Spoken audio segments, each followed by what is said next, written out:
There was a guy from PEI he used to call Toledo.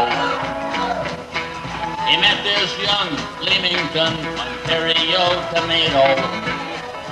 Stompin Tom Connors is one of Canada's national treasures, but getting there hasn't been easy. His black boots, famous for keeping time to his music, have traveled a long way from his childhood in Skinner's Pond, Prince Edward Island.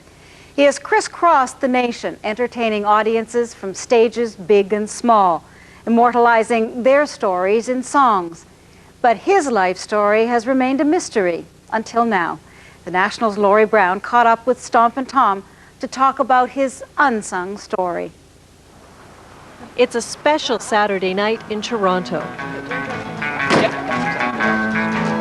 And the girls have left the bingo and the boys are getting stinkle. We think no more of bingo on a slippery Saturday night. Stompin Tom Connors makes a rare appearance. He's releasing his 39th album. And while the music brings people to their feet, eager to have a good time, the book tells a different story. Before the Fame, an autobiography of the first 30 years of his life, is a tragic tale. It's a story he's kept under his hat until now. Yeah, the girls have left the bingo and the boys are getting stinkle. We think no more of bingo on a slippery Saturday night. Everybody up until now has always asked me, how many heels do you wear out of your left boot? How many hats do you have? And do you have any more vests than that one black one? Or, you know, these questions that when you're going on tour next or all this. Well, those are all questions they want to know about Stompin' Tom. Nobody's ever wanted to know, who the hell is Tom Connors? Tom Connors was born in 1936 in St. John, New Brunswick. His father was gone, his mother broke. From the time he was 4, Tom was left outdoors alone each day to fend for himself. It's a devastating tale of abuse and poverty. I was very affected when I read this book because it was a picture of poverty in this country that I didn't know anything about. But even those who do know about it don't like to talk about it. That's why I haven't talked about it for years. Because, you know, you don't want to be a downer at a party. You don't want to tell people stuff about that. They don't want to hear that. The most traumatic event Tom writes about in his book happened when he was 8 years old. It was the day the police and the Children's Aid Society caught up with his mother for stealing groceries to feed Tom and his sister. He was literally torn from his mother's arms. They wouldn't be together again for 11 years. And they had a detention room there, and they just sort of threw me in there and locked the door for the rest of the night. So there I was.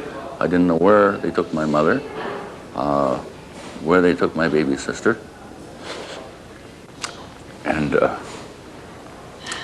when I think about it today, I'd like to be standing somewhere where a cop took a child away from his mother.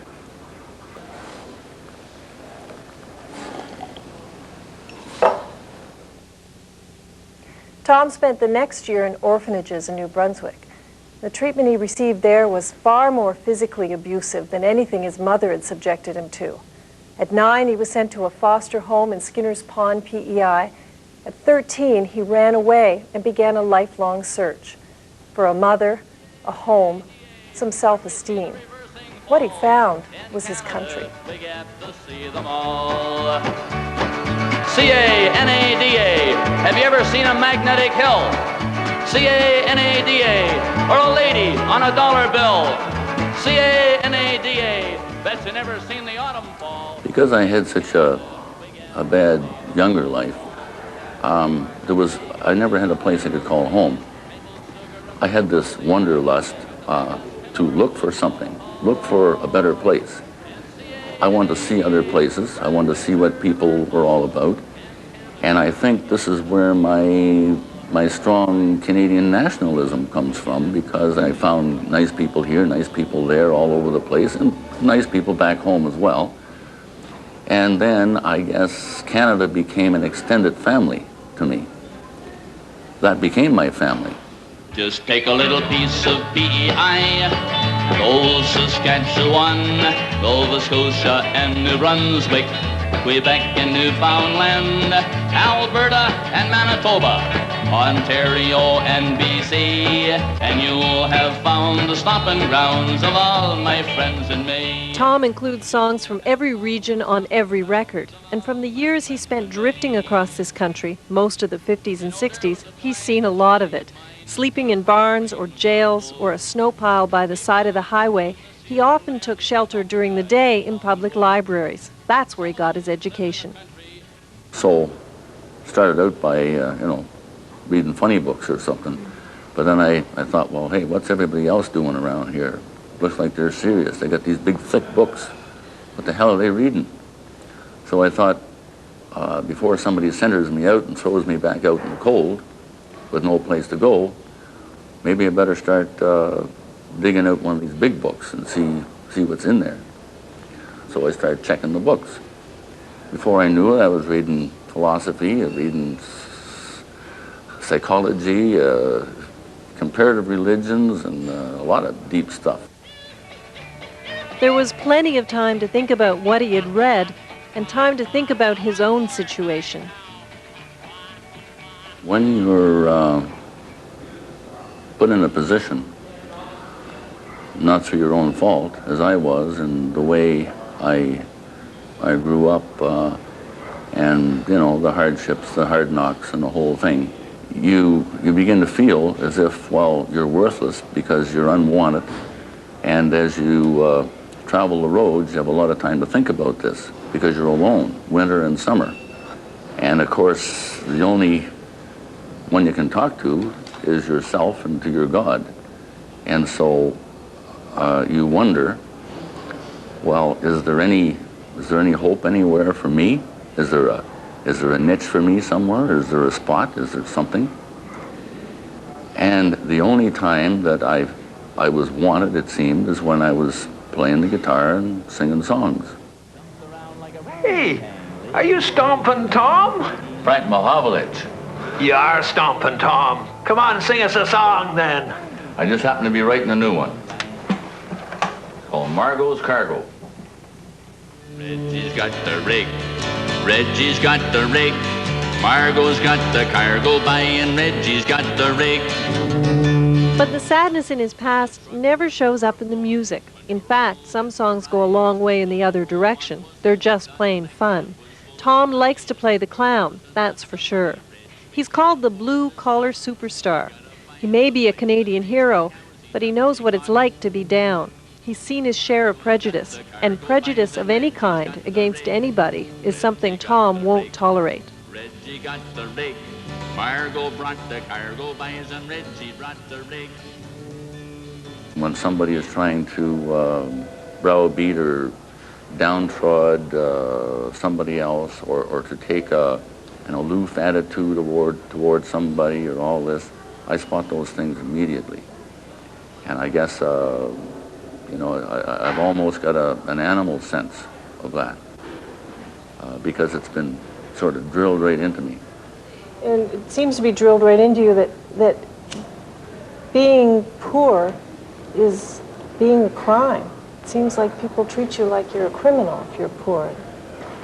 They don't mean to, but that's the way our society seems to be structured. Those who have get more. Those who have not, it seems to be what you own and how you're dressed and this kind of thing, which determines your acceptance, how much you're accepted. This book is very much about looking for acceptance, finding out where you fit in the world, and Tom has dedicated it to orphans everywhere. He also dedicated it to the black-haired lady with no thumb, the only memory he had of his mother until 1955, when he finally tracked her down in Montreal.